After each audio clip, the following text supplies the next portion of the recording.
Olá, pessoal! Eu sou a professora Josefa, professora de Ciências e Biologia da Escola Copel.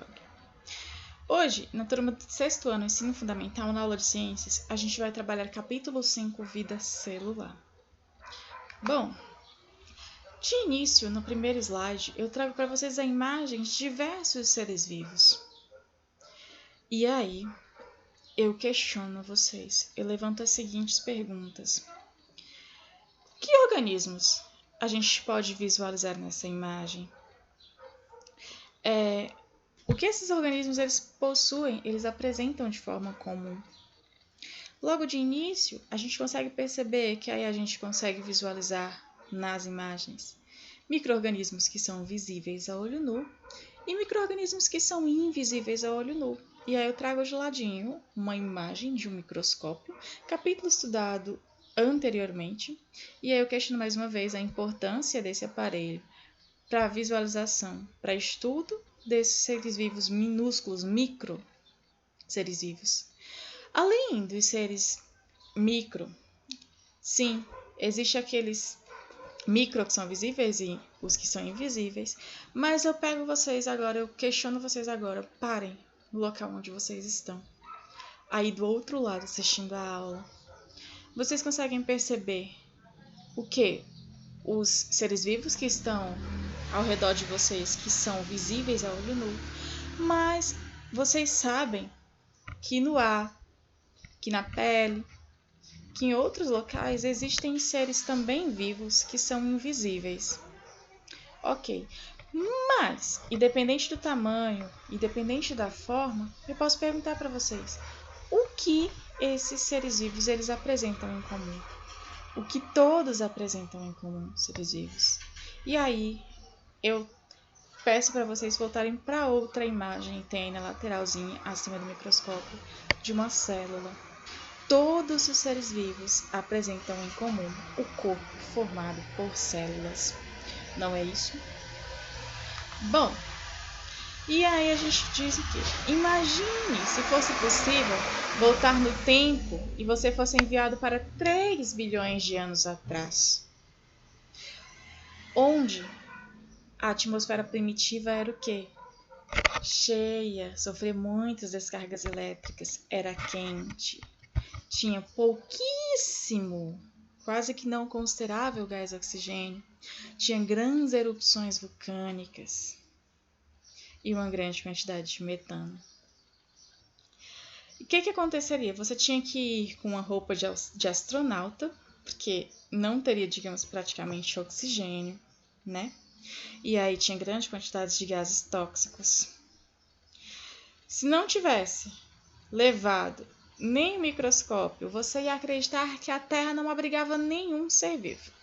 Mas você, como um cientista bem preparado, você fazeria o quê? Você usaria um microscópio e você descobriria que os mares primitivos abrigavam micro-organismos vivos. Ok? Mas como que a gente pode dizer isso? Que já existiam esses micro-organismos vivos lá na atmosfera primitiva, lá na Terra primitiva. Vamos lá. Os cientistas afirmam que existia vida em um passado tão distante por 2 razões. Existência de vestígios de vida microscópica em rochas muito antigas, datada de 3,5 bilhões de anos. E a existência de seres vivos em ambientes da Terra que hoje apresentam condições extremas. Que ambientes poderiam estar? Que ambientes eu poderia dizer? E aí eu trago para vocês a imagem aí ao lado de um ambiente o quê? De uma fonte termal, não é isso? Que são o quê? Fontes onde a água é ácida e é muito quente, muito quente. Beleza? Pronto. O que acontece? Os seres vivos que existiam lá na Terra primitiva, comparando hoje, eles apresentam características muito semelhantes com as bactérias e as arqueias. Então, acredita-se, aí a ciência, mais uma vez, ela diz que as bactérias e as arqueias são seres vivos que partem desses seres primitivos, das primeiras células que se encontravam lá na Terra, lá na atmosfera primitiva, há 3 bilhões de anos atrás. Ok. E aí a gente começa então a trabalhar células. Olha só, vida celular. Se eu digo para vocês no slide anterior que todos os seres vivos são formados por células, eu não digo que todos são iguais. Que todas as espécies são iguais. Não. Veja, existe uma diversidade de espécies muito grande. Existe uma diversidade de seres vivos muito grande no nosso planeta. Não é isso? Sim, todos formados por células, mas as células elas podem ser de 2 tipos: ser procariotas ou procarióticas, eucariotas ou eucarióticas. Os seres vivos também, eles podem ser unicelular ou pluricelulares. Tia, vai com calma, o que é isso? Primeira coisa, seres vivos pluricelulares são seres vivos formados por várias células. Seres vivos unicelulares são aqueles que têm o corpo formado por uma única célula, ok? Beleza. Então, essas células que formam esses seres vivos, elas podem ser procarióticas ou eucarióticas. As células procarióticas, elas têm como representantes as bactérias e as árqueas. São células mais simples. E as células eucarióticas tem como representantes os animais, as plantas, os fungos, as algas e os protozoários, que também são seres microscópicos, mas que não são nem bactérias, nem árqueas. Ok? Beleza. Voltando ao slide anterior, para recapitular mais uma coisa, observem a imagem dessas 2 células, uma célula procariota e uma célula eucariota. Vejam que a célula procariota ela é uma célula mais simples. Ela tem, digamos assim, que menos compartimentos que a célula eucariótica. Não é verdade? Então, vamos lá partir para estudar essas células.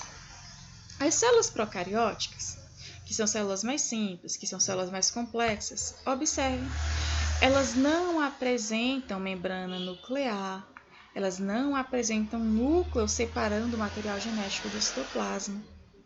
Beleza? E nas células procarióticas, o que tem? Olha, a gente tem parede celular, a cápsula, os flagelos, as piles ou fimbrias, os ribossomos, o citosol, o nucleóide e a membrana plasmática. Vamos lá. A membrana plasmática ela é o quê? Uma fina camada que limita a célula e regula a entrada e saída de substâncias. Então, é através dessa membrana que vai entrar e sair substância. Beleza? O nucleóide. O nucleóide é uma região de concentração de material genético. O que acontece? O material genético da célula, que é o material que contém as informações da célula, ele se concentra nessa região chamada nucleóide. Então, não é um núcleo formado. No citosol, é o espaço interno à membrana plasmática, onde se localiza o nucleóide. Enfim, os ribossomos já são as estruturas que vão atuar na síntese ou na produção de proteínas que essa célula necessita, que esse ser vivo necessita. Além desses componentes, a célula pode apresentar, célula procariótica ou servidas podem apresentar outras estruturas, como as piles ou fimbrias, que são estruturas menores e numerosas que servem para aderir uma célula a outra. Já os flagelos são prolongamentos em forma de fio, é como se fosse um chicote, que permite o movimento dessa célula. E a cápsula que envolve essa célula bonitinha, o que acontece? É uma camada gelatinosa que envolve a parede celular dessa célula. E a parede celular já é uma estrutura rígida, localizada externamente à membrana plasmática, que vai limitar também essa célula, que vai dar forma a essa célula procariota. Sim, então vejam, é uma célula que tem muitos componentes em sua estrutura, em sua formação, mas ainda é uma célula simples comparada à eucariótica. Tia, mas por que você diz assim, simples? Por quê, professora? Vamos agora ver a célula eucariótica para vocês compreenderem quando eu me refiro à célula procariota como uma célula simples. As células eucarióticas, olha só, elas são células maiores e mais complexas. Elas apresentam material genético separado do citoplasma por uma membrana, chamada membrana nuclear ou carioteca. Apresenta várias organelas, onde cada organela apresenta determinadas funções. Tia, o que é organelas? Professora, o que é organelas? Organelas é como se fossem diferentes órgãos. No nosso corpo, a gente tem o quê? A gente tem os pulmões, a gente tem o coração, não é isso? Como órgãos, entre outros. Então, na célula, ela apresenta organelas, que são o quê? Vários compartimentos. Várias organelas que podem ser chamadas de pequenos órgãos que trabalham e que fazem as atividades celulares. As células eucarióticas elas ainda podem ser de dois tipos, células eucariotas vegetais e células eucarióticas animais. Apresentam semelhança em relação a algumas estruturas celulares, mas, no entanto, existem estruturas exclusivas para cada uma delas. Ou seja, vai ter coisas que elas vão compartilhar em comum, mas vão ter coisas que vão ser exclusivas da célula animal e vão ter coisas que só vão ser possíveis, que só vão se encontrar na célula vegetal. Além disso, as células eucarióticas ainda apresentam células específicas. Ou seja, quando eu digo células específicas, são células especificadas para uma única ou para cada determinada função. Dentro disso, eu posso citar, olha, os neurônios, que são responsáveis por transmissão dos impulsos nervosos, as hemácias, que transportam gás oxigênio do nosso sangue para as nossas células, as células do tecido muscular, que elas são organizadas para promover o quê? Elas são células alongadas para facilitar também o movimento de contração e de relaxamento.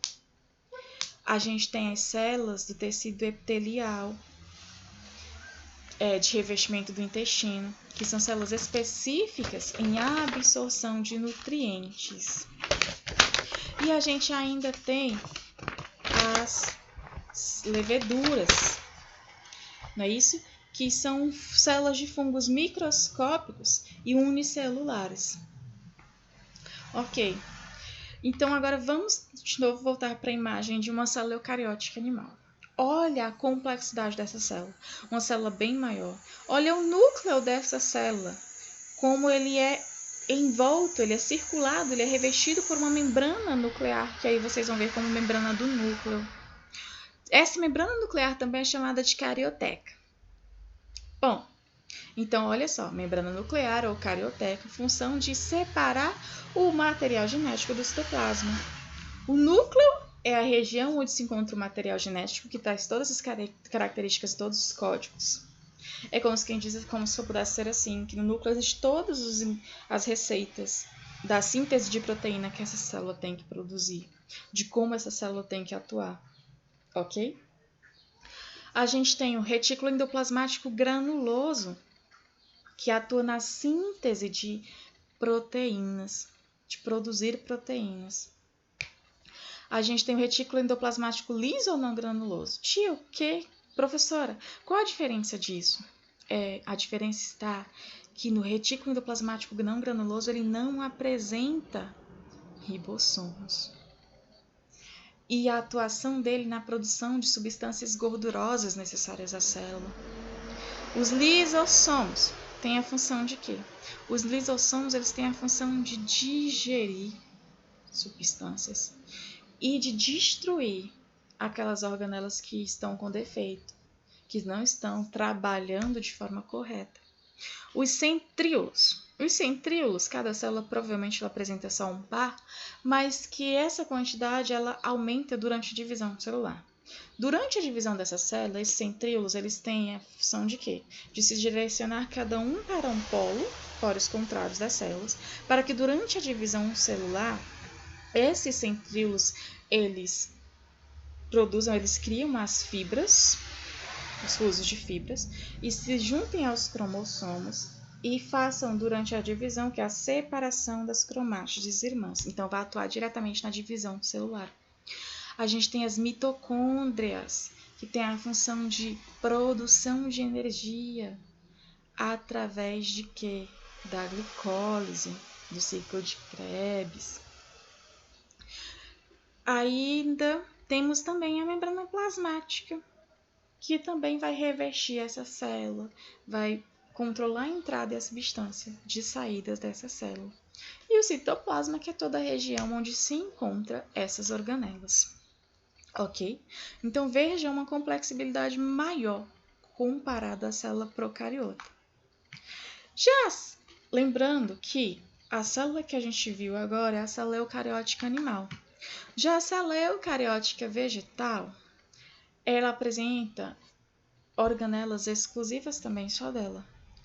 Olha só, a gente tem retículo endoplasmático não granuloso ou liso, que atua como a célula animal. A gente tem núcleo, membrana do núcleo, citoplasma, retículo endoplasmático granuloso.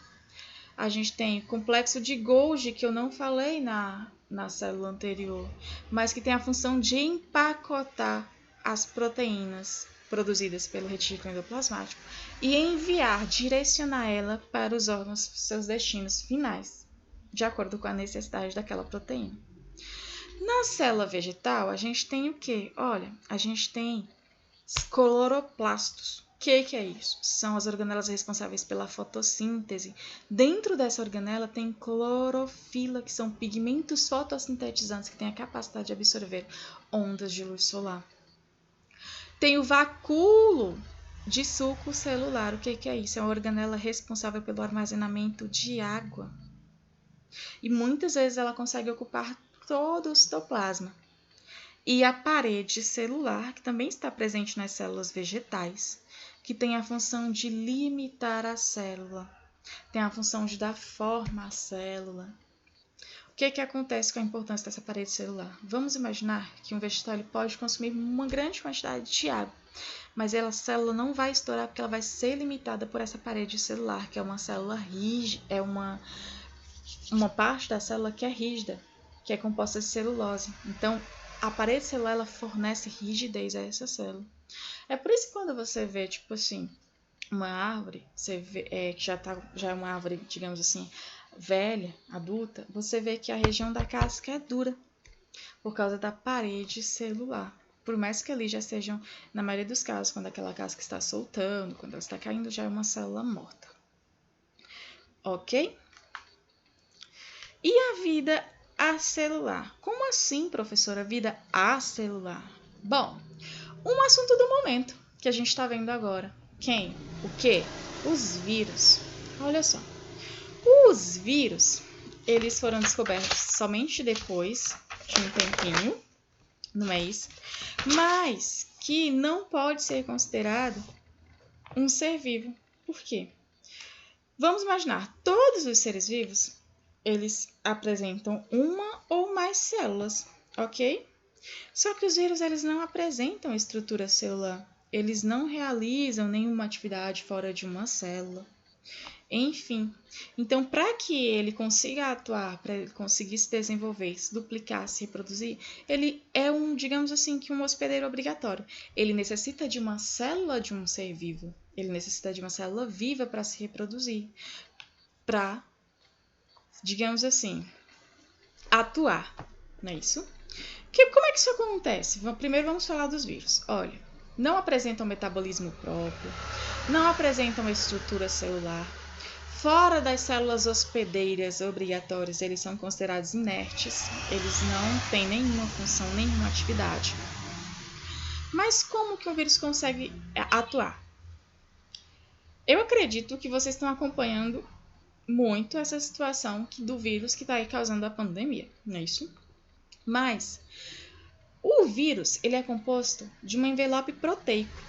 Muitas vezes esse envelope proteico ele apresenta substâncias semelhantes à membrana plasmática. Então ele consegue, digamos que enganar a célula. Ele vai simplesmente chegar. A palavra certa não seria encostar, mas ele vai conseguir ir até a membrana plasmática. Ele consegue enganar pelo envelope proteico, pela composição do envelope proteico, essa célula. E ele pode atuar de duas formas, através do ciclo lítico e do ciclo lisogênico. O que acontece? Vamos imaginar, olha, no ciclo lítico, vejam que tem como se um bacteriófagozinho, lá o DNA viral. Esse vírus, ele encosta nessa célula, ele vai, digamos, a membrana plasmática vai abrir espaço para ele vai injetar o DNA viral, que vai se introduzir com o material genético da bactéria. Quando ele introduz esse material genético, ele vai mudar, digamos, o código, o material genético dessa bactéria e começa todas as outras células, os outros materiais genéticos que serem produzidos para a duplicação celular ou para a reprodução celular, começa a reproduzir com o DNA viral. No material genético do DNA viral tem toda a receitinha, todas as informações que são necessárias para produzir novos vírus. Desde até o envelope, o capsídeo, toda a estrutura que envolve o material genético do vírus. E aí, esse material genético vai produzindo novos vírus, até que essa célula sofre uma lise. O que é isso? Uma ruptura, uma quebra. Quando ela sofre, ela libera aí novos vírus para que aconteça novamente mais um ciclo, digamos, de contaminação, de invasão. No ciclo lisogênico, o que acontece? Esse material genético introduzido ele vai incorporar ao material genético da bactéria, e essa bactéria ela vai passando por sucessivas divisões celulares, por mitoses, onde uma célula se transforma em duas, e a cada célula reproduzida vai aí uma célula com DNA viral. E aí fica aquela célula também já sendo o quê? Digamos que a palavra certa não seria contaminada, mas elas já passam a produzir também esse vírus. E esse vírus passa a atuar no ser vivo. Ok? Digamos assim, esse material genético ele pode interagir com os seres vivos, mas lembrem-se, fora de uma célula hospedeira, esses vírus eles são inertes, eles não vão atuar, eles não vão provocar nenhuma atividade. Então, devido a eles estarem nessa fronteira, onde cientistas dizem que os vírus podem ser considerados seres vivos, à medida que ele consegue duplicar seu material genético, ter alguma atividade em uma célula hospedeira, mas existem cientistas que são contra e que diz que eles não podem ser considerados seres vivos, porque eles não têm atividade própria. Eles necessitam de uma célula hospedeira de um ser vivo para conseguir ter um metabolismo. Então, digamos assim, é um serzinho que está entre a fronteira de ser vivo ou de ser não vivo. E até então a gente não pode dizer que os vírus são seres vivos e por isso tem o questionamento vida acelular. Beleza? Bem, por hoje é só. Eu vou pedir para vocês fazerem a atividade do livro Sai Ciências 1, referente ao capítulo 5, Vida Celular, e as atividades do livro Suplementar Ciências, capítulo 5, Vida Celular também. A forma de entrega eu passo e eu informo para vocês no grupo. A data de entrega já fica sendo validada para até 2 dias após a postagem da aula no canal Copelg TV. Ok? Beijos e até a próxima!